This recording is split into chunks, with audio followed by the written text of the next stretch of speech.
കേരള സർവകലാശാല കലോത്സവത്തെ ചൊല്ലിയുള്ള വിവാദങ്ങൾ അവസാനിക്കുന്നില്ല. കലോത്സവത്തിൽ കോഴ ഇടപാട് നടന്നു എന്ന് ഉറച്ചു നിൽക്കുകയാണ് SFI. എന്നാൽ ഇവിടെ വില്ലനായി വരുന്നത് മുൻ SFI നേതാക്കളാണ്. മുൻ നേതാവിന്റെ പേരിൽ CPM സംസ്ഥാന സെക്രട്ടറിക്ക് SFI പരാതി നൽകി. കലോത്സവം തുടങ്ങും മുൻപ് വിധികർത്താക്കളുടെ വിവരം ചോർത്തി നൽകിയാൽ സംഘാടകർക്ക് 5 ലക്ഷം രൂപ നൽകാമെന്ന് പാർട്ടിയിൽ നിന്ന് പുറത്താക്കപ്പെട്ട മുൻ നേതാവ് വാഗ്ദാനം ചെയ്തെന്നാണ് പരാതി. SFI മുൻ ജില്ലാ സെക്രട്ടറി JJ അഭിജിത്തിന്റെ പേരിലാണ് യുവജനോത്സവ പ്രോഗ്രാം സബ് കമ്മിറ്റി കൺവീനറും SFI സംസ്ഥാന വൈസ് പ്രസിഡന്റുമായ AA അക്ഷയ് പരാതി നൽകിയത്. യുവജനോത്സവം തുടങ്ങും മുൻപ് തന്നെ നേതൃത്വത്തിന് പരാതി ലഭിച്ചെങ്കിലും നടപടിയുണ്ടായില്ല. യുവജനോത്സവം അലങ്കോലമായതിന്റെ പേരിൽ SFI പ്രതിക്കൂട്ടിലായ സാഹചര്യത്തിലാണ് സംഘാടകർ CPM സംസ്ഥാന സെക്രട്ടറി MV ഗോവിന്ദന് പരാതി നൽകിയത്. നൃത്ത ഇനം വിധികർത്താക്കളുടെ പാനലിൽ ആരൊക്കെയാണെന്ന വിവരം ചോർത്തി നൽകണമെന്നും പകരമായി 5 ലക്ഷം രൂപ നൽകാമെന്നും അഭിജിത്ത് ഫോണിലൂടെ വാഗ്ദാനം ചെയ്തെന്നാണ് ആരോപണം.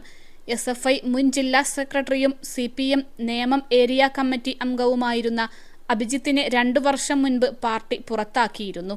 DYFIയുടെ ലഹരിവിരുദ്ധ പരിപാടിയിൽ പങ്കെടുത്ത ശേഷം മദ്യപിക്കുന്ന വീഡിയോ പുറത്തുവന്നതിനെ തുടർന്നായിരുന്നു നടപടി. +2 ഡിഗ്രി കഴിഞ്ഞവർക്ക് വേൾഡ്സ് ഫസ്റ്റ് AR/VR ക്ലാസ് റൂമിലൂടെ സ്മാർട്ട് ഫോൺ എഞ്ചിനീയർ ആവാം. കൂടുതൽ അറിയാൻ വിളിക്കൂ ബ്രിഡ്കോ ആൻഡ് ബ്രിഡ്കോ.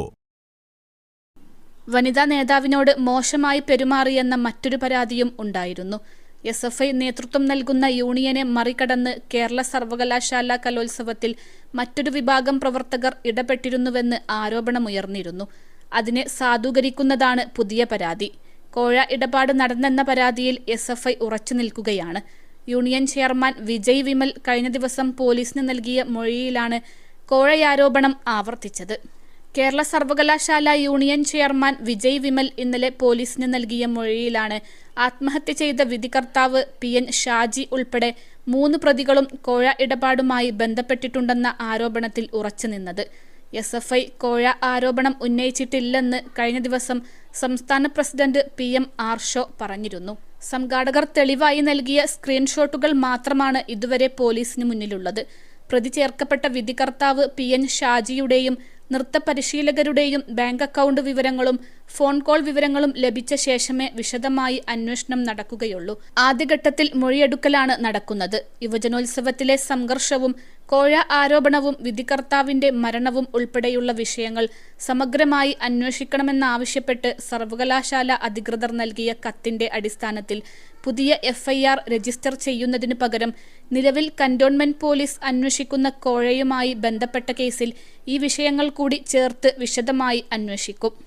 21 ലക്ഷത്തോളം സന്തുഷ്ടരായ ഉപഭോക്താക്കളും 2 ലക്ഷത്തോളം തിമിര ശസ്ത്രക്രിയകളും പൂർത്തിയാക്കിയ മലബാറിലെ ഏക കണ്ണാശുപത്രി അൽ സലാമ ഹൈ ഹോസ്പിറ്റൽ റോഡ് പെരിന്തൽമണ്ണ.